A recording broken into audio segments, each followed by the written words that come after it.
17 سال کی عمر میں خودکشی کے لیے زہر کھایا مگر بچ گیا۔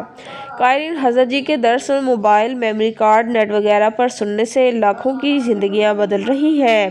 انوکھی بات یہ ہے کیونکہ ہم درس کے ساتھ اسم اعظم پڑھا جاتا ہے۔ جہاں درس چلتا ہے وہاں گھریلو الجھنیں حیرت انگیز طور پر ختم ہو جاتی ہیں۔ آپ بھی درس سنیں، خواہ تھوڑا سنیں، روز سنیں، آپ کی گھر گاڑی میں ہر وقت درس ہو۔ محترم حضرت حکیم صاحب السلام علیکم۔ میرے والد جو عرصہ 20 سال سے فوت ہو گئے ہیں، لاہور کی ایک جامع مسجد میں عرصہ 40 سال خطیب اور امام رہے۔ نیک انسان تھے، علاقے میں بڑی عزت تھی۔ ان کی روحانیت سے لگاؤ ہوا، بزرگوں کے پاس آنا جانا شروع ہوا۔ چلے وظائف بہت کرتے تھے۔ اللہ نے بہت فیض دیا۔ لوگ مسائل لے کر دور دور سے آتے، اللہ لوگوں کے مسائل حل کر دیتا۔ وہ کسی سے پیسے نہیں مانگتے تھے، کوئی دے دیتا تو لے لیتے۔ میرا بچپن سے ہی دین کی طرف لگاؤ تھا۔ بنیادی طور پر شریف نفس انسان ہوں، مگر شروع سے ہی طبیعت میں بہت زیادہ بے چینی اور ذہن میں ہر وقت گندگی اور بدنگاہی رہی۔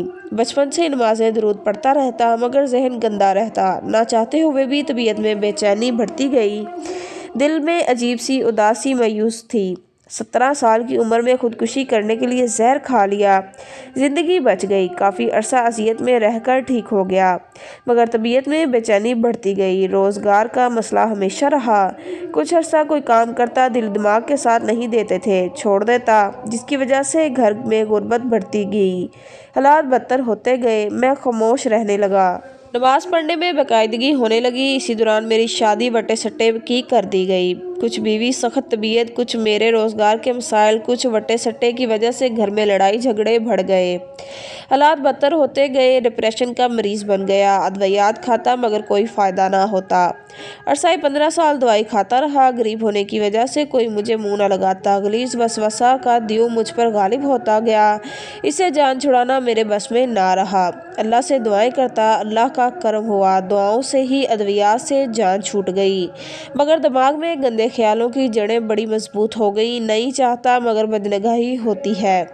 میرے چھوٹے بھائی کا ایکسیڈنٹ 4 ماہ پہلے ہوا، جو 4 ماہ سے سروسز ہاسپٹل میں داخل ہے۔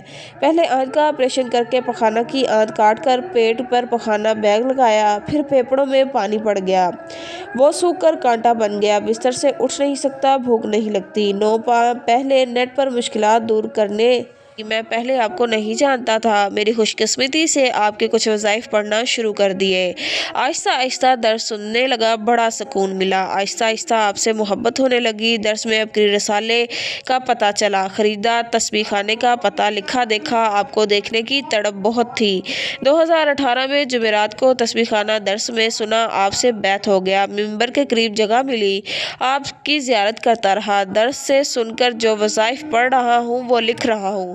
یا حفیظو، یا سلامو، سورۃ مومنون کی آخری 4 آیات، اور اذان، یا قہارو، یا قادرو، یا نافع والا وظیفہ، حامیم لا ینصرون 313 بار، بیت الخلاء کی دعا 1 دفعہ، الحمدللہ 3 بار، کل 3 تسبیحاں، اللہ اکبر، لقد جاءکم، سورۃ توبہ کی آخری 2 آیات، یا باعثو، یا نورو، بسم اللہ علی دینی و نفسی و والدی و اہلی و مالی، سورۃ کوثر 129 بار، روحانی غسل 5 صورتیں، 6 بسم اللہ، اللہم ربنا انزل، سورۃ مائدہ کی آیت نمبر 114۔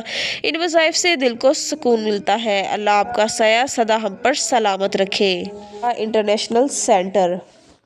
محترم حضرت حکیم صاحب السلام علیکم۔ لوگوں کا اللہ کے در کا بھکاری بنانے کا سینٹر یعنی ابکری جیسے کار خیر کو بخوبی سر انجام دے رہا ہے، جس سے ہزاروں لاکھوں لوگ مستفید ہو رہے ہیں اور انشاءاللہ ہوتے رہیں گے۔ میں ایک ادنا سا انسان ہوں جس پر میرے اللہ کا خصوصی کرم اور اتنی مہربانیاں ہیں کہ جس کا میں اپنی اس ناشکری زبان سے جتنا بھی شکر ادا کروں کم ہے۔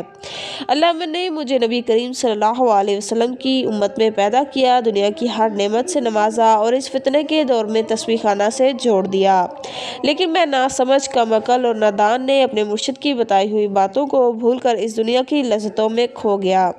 فرسٹ ایئر کا طالب علم ہوں اور میری عمر صرف 16 برس ہے، اور عمر کے اس حصے میں اپنی جوانی کو سنبھال نہیں پایا۔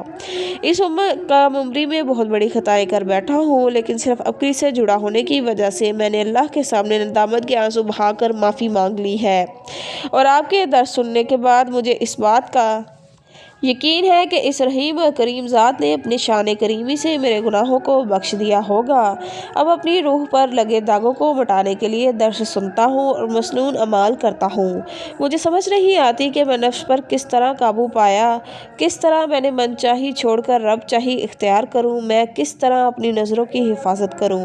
آپ کا درس سننے کے بعد گناہوں سے پرہیز، نظروں کی حفاظت کرنے کی کوشش کرتا ہوں، 2-3 وقت کی نماز بھی پڑھتا ہوں، گانے تو بالکل بھی نہیں سنتا۔ اب میں اپنے آپ کو اللہ کے قریب سمجھتا ہوں، بس اب رب سے دعا مانگتا ہوں اور میں من چاہی چھوڑ کر رب چاہی اختیار کروں اور نظروں کی حفاظت کروں۔